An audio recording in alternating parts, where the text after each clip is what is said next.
sheria ya Tanzania katika utaratibu wa kisheria wa kumrudisha mtuhumiwa kutoka Marekani inasema hivi: Marekani ina mikataba na nchi 116 duniani ya kubadilishana wahalifu. Tanzania ni miongoni mwa nchi hizo. Tanzania iliingia makubaliano hayo kabla ya uhuru wa 1931 na baada ya mwaka wa 1965. Kwa upande wa Tanzania, utaratibu huo unaratibiwa chini ya sheria ya Extradition Act. Ili mhalifu aweze kurudishwa Tanzania, lazima kosa linalodaiwa kufanya liwe ni kosa la jinai kwenye nchi zote mbili. Sawa? Ndio. Kosa hilo lisiwe la kisiasa. Mtuhumiwa lazima ashtakiwe na kosa lilopo kwenye hati ya kurudishwa na si kwa kosa jingine lolote. So ile hati ya kusema kwamba tunamtaka huyu lazima liwe limeandikwa pale.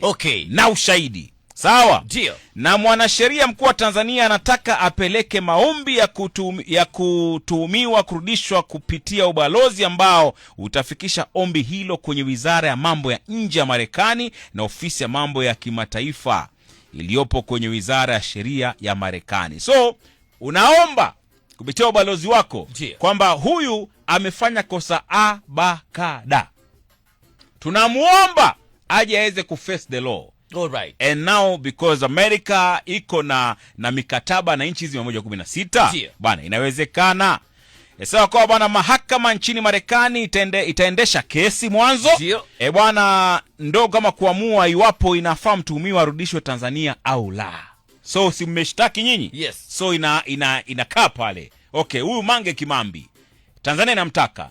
Wanasema mfanya kosa hili. Je, inastahili aende? So koti inaamua. Alafu mwanangu, hata baada ya mahakama kuamua, mwenye uamuzi wa mwisho kuamua mtuhumiwa arudishe ni wizara ama waziri wa mambo ya nje wa Marekani. Kesi imeamua, jaji amesema regea. Sasa waziri wa mambo ya nje ndio atakaa aseme sawa, huyu bwana tuwapatia ama tuwapatii huyu mtu. Sawa? Kwa mujibu wa sheria ya Tanzania, ndio mwanasheria mkuu anaweza kuomba mtuhumiwa arudishwe Tanzania kwa makosa yafuatayo. Nataka muniambie kama Mange Kimambi amefanya mojawapo ya hizi: 1, mauaji, kujeruhi, utekaji, ubakaji, madawa ya kulevya, uharibifu wa mali, ufisadi, biashara ya utumwa, ujangili wa baharini, ile piracy sio, na uhalifu wa mtandao, utakatishaji wa pesa, money laundering. Money laundering. Na uhalifu wa mtandao. Ndio. So mwanangu,